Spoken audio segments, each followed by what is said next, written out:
जलंधर के अत्याचार से त्राही त्राही मच गई। भगवान शंकर ने जलंधर के साथ अपार संग्राम किया, लेकिन वह धनुज, वो दानव दैत्य मर नहीं रहा था। क्यों? क्योंकि उसकी पतिव्रता वृंदा महापतिव्रता थी और उसके पातिव्रत का बल ही उस असुर का कवच बना हुआ था और इसके कारण वो मर नहीं रहा था। तो भगवान ने क्या किया?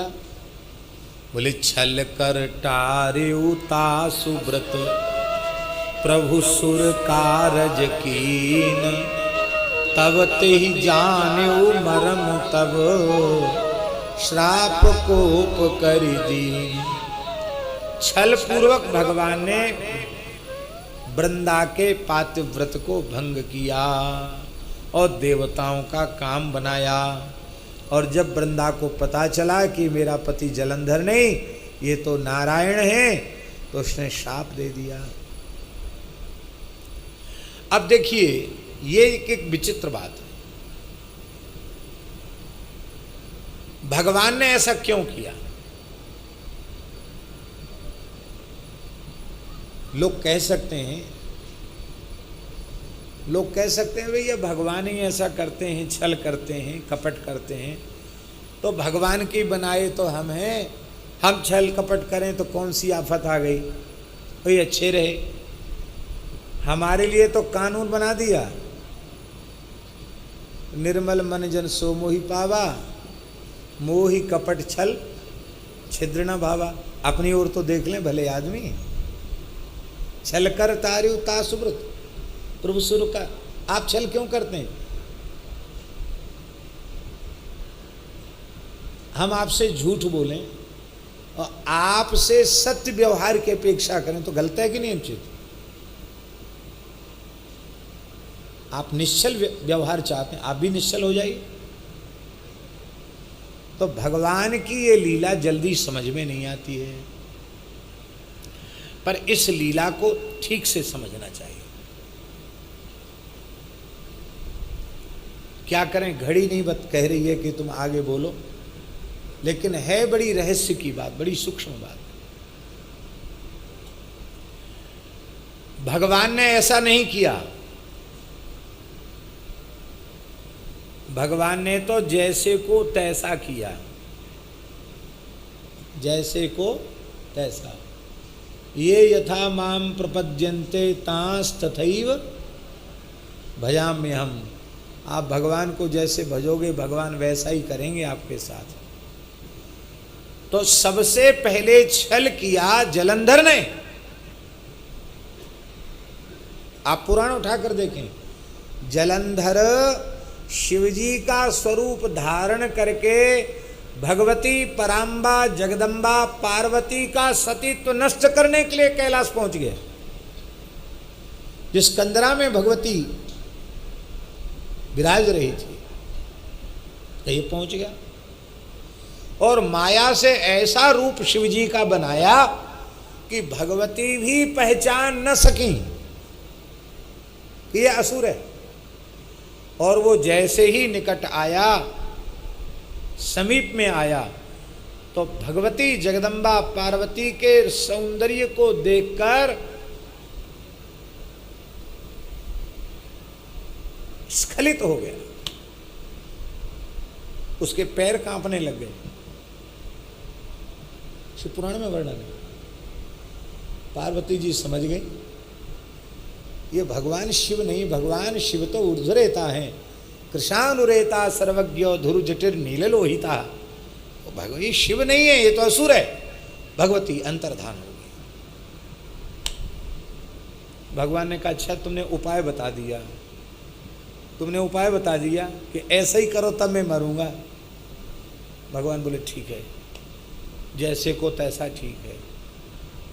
भगवान ने कहा तुम शिवजी बन के हमारे परम प्राण प्यारे भक्त शिवजी के का अनिष्ट चाहते हो, पार्वती के सतीत्व को नष्ट करके, तो जो भक्त के प्रति जैसा व्यवहार करता है, मेरा अपना कोई न अनुकूल है न प्रतिकूल है, भक्त का जो भक्त है वही मेरा भक्त है, और भक्त का जो विरोधी है वही मेरा विरोधी है। इसलिए छल कर तारे ता सुव्रत, क्योंकि उसने भी छल किया, तो छल का उत्तर भगवान ने छल के द्वारा दिया। भगवान ने अपने ओर से छल नहीं किया। एक बात। दूसरी बात, भगवान ने छल नहीं किया।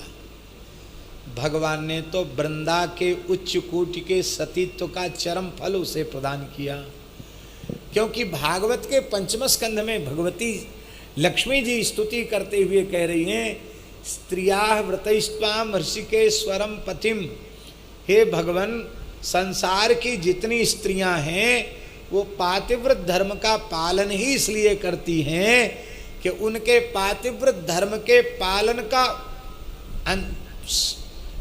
उत्कृष्ट फल है आपकी प्राप्ति। वो पति रूप में वस्तुतः आपको ही पाना चाहती हैं। तो वृंदा का सतीत्व इतना उत्कृष्ट कोटि का है, उस सतीत्व का फल ही है भगवान की प्राप्ति। यदि भगवान की प्राप्ति वृंदा को नहीं होती है तो उसका धर्माचरण, पातिव्रत धर्म का आचरण व्यर्थ हो जाएगा।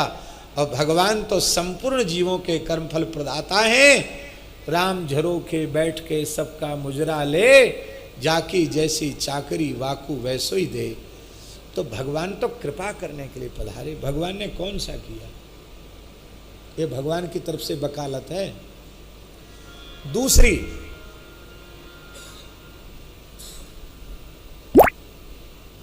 तीसरी बात यह है कि श्री वृंदावन बिहारी लाल की जय। भगवान ने वृंदा का कुछ अनिष्ट नहीं किया। इस दैत्य का कवच वृंदा का सतीत्व बन रहा था, तो भगवान ने कवच तोड़ा। बोलो भक्तवत्सल भगवान की। भगवान ने क्या बुरा किया? भगवान ने कवच तोड़ा। कितने कारण हो गए? 3। अब चौथा सुन लीजिए। ये तुलसी भगवान के नित्य गोलोक की भगवान की प्रियतमा ही है।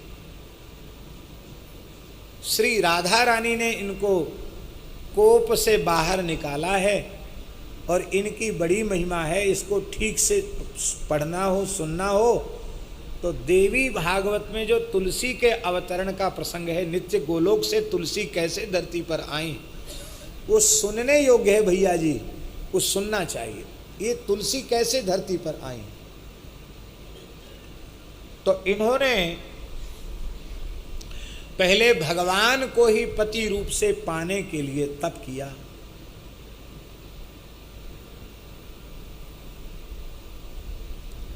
जब ये धरती पर आई और इन्होंने तप किया, तो उस समय भगवान की इच्छा, ये लीलाधारी है ना कोई लीला करना इनका स्वभाव है। तो तुलसी तप कर रही थी वृंदा, और उसी समय गणेश जी आ गए। लंबोदरम परम सुंदरम एकदंतम। परम सुंदर हैं गणेश जी, ऐसे नहीं है कि बेडौल हों, बड़े सुंदर लगते हैं गणेश जी, बहुत सुंदर हैं गणेश जी। गजमुख होने पर भी बड़े सुंदर हैं। तो गणेश जी को देखकर तुलसी जी का भाव उधर चला गया और उन्होंने प्रस्ताव कर दिया, आप हमें प्राप्त हो। उन्होंने करे, तुम भगवान नारायण को पति रूप से प्राप्त करने के लिए तप कर रही हो और तुम्हारी बुद्धि व्यभिचरित हो गई किसी सुंदर पुरुष को देख करके, ये तो ठीक नहीं है। और तुम भगवान को पति रूप से पाना चाहती हो, और भगवान मेरे पूज्य पिता शिव जी के प्राण सखा हैं, शिव रूप ही हैं, शिव हरि हर में भेद नहीं है। इस दृष्टि से जो मेरे पिता का स्थान है शिव जी का मेरे लिए, वही नारायण का स्थान है। तो नारायण भी मेरे पिता के, तो शिव जी तो मेरे पिता ही हैं, नारायण भी मेरे पिता ही हैं, और तुम उनको पाना चाहती हो, तो धर्मतया तुम मेरी माता हुई और तुम इस प्रकार का प्रस्ताव कर रही हो, ये तो ठीक नहीं है। पर भगवान की इच्छा लीला, तुलसी ने फिर भी हठ किया।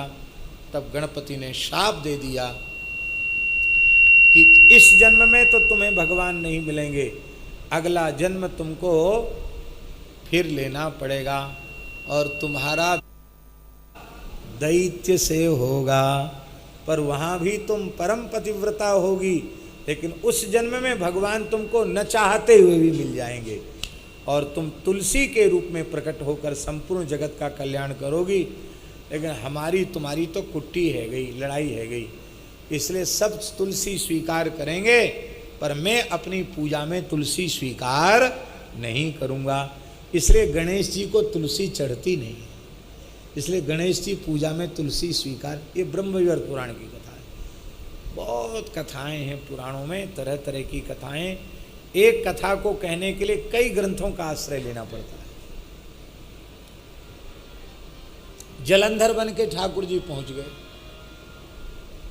और जलंधर बन के पहुंच गए तो वृंदा ने यही समझा कि मेरे पति ही हैं और भगवान ने वृंदा को अपनी छाती से लगाया तो समझ गई वो कि ये मेरे पति नहीं हैं, इनके श्रीअंग की दिव्य सुगंध बता रही है, मेरे पति के शरीर की गंध ये नहीं है, अरे कहाँ असुर जालंधर, तो कहाँ भगवान सच्चिदानंद घन, उनके श्रीअंग की दिव्य सुगंध, ये मेरे पति नहीं है, ये पति के शरीर की गंध नहीं है, कौन हो तुम?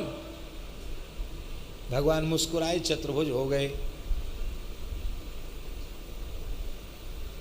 बड़ा प्रसन्न होना चाहिए था, चरणों में पड़ जाती, प्रभु आपने मुझ दासी को हृदय से लगाया, कृतार्थ किया, धन्य है प्रभु आपकी। वो महाराज तिलमिला उठी, ओ पाषाण हृदय विष्णु, तुम्हारा हृदय पत्थर के जैसा कठोर है, तुमको एक पतिव्रता पर तनिक भी दया नहीं आई, मेरे व्रत को भंग कर दिया, मैं शाप देती हूं, तुम शिला हो जाओ, पत्थर हो जाओ। भगवान बोले प्रेम जब होता है ना, उसमें गाली फटकार मार सब सहन करना पड़ता है, और हमारा प्यार तुमसे हो गया है। हाँ, तुम हमें मानो न मानो, हमने तुमको मान लिया, तुम मानो या न हमें मानो।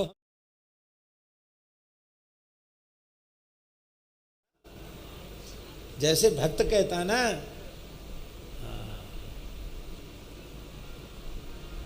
घनश्याम तुम्हारे मिलने को जीवन की बाजी लगा चुके, तुम मानो या न हमें मानो, हम तुमको अपना बना चुके। ऐसे हम भी तुमको अपना बना चुके हैं, हमने अपना लिया है तुमको। मैं पाषाण हो जाऊंगा, शालिग्राम हो जाऊंगा, असंख्यों रूपों में शालिग्राम होऊंगा, लेकिन छोड़ूंगा फिर भी तुमको नहीं। तुमको तुलसी बनकर निरंतर हमारी सेवा में ही रहना पड़ेगा। 4 प्रहर 64 घड़ी ठाकुर के ऊपर ठकुरानी चढ़ी। बोलो भक्त वत्सल भगवान की। ठाकुर शालिग्राम जी उन पर तुलसी चढ़ी रहती है। बोलो तुलसी शालिग्राम भगवान की जय। तो तुलसी को भगवान ने वृंदा को उनका चरम फल प्रदान किया। हाँ, और सुन लीजिए, अब कहे तो पूरी बात कह दें। भगवान ने, और वृंदा सती हो गई, जलंधर का मस्तक गोद में रखकर वो सती हो गई। क्या प्रेम है, एक मानता ही नहीं, मान ना मान मैं तेरा मेहमान। ठाकुर जी रोने लगे, वृंदा के वियोग में रोने लगे भगवान। महाराज जी, चिता भस्म लेप करने वाले शिव जी तो है ही हैं, पर वृंदा और जलंधर जहाँ सती हुई थी वृंदा, उस भस्म को भगवान ने अपने शरीर पर धारण किया। रोने लगे भगवान, वृंदा मैं तुम्हारा वियोग सहन नहीं कर सकता।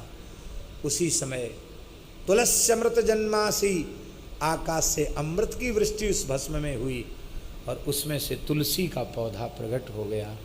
भगवान ने छाती से लगाया। भगवान को तुलसी अत्यंत प्रिय है। बोलो तुलसी महारानी की।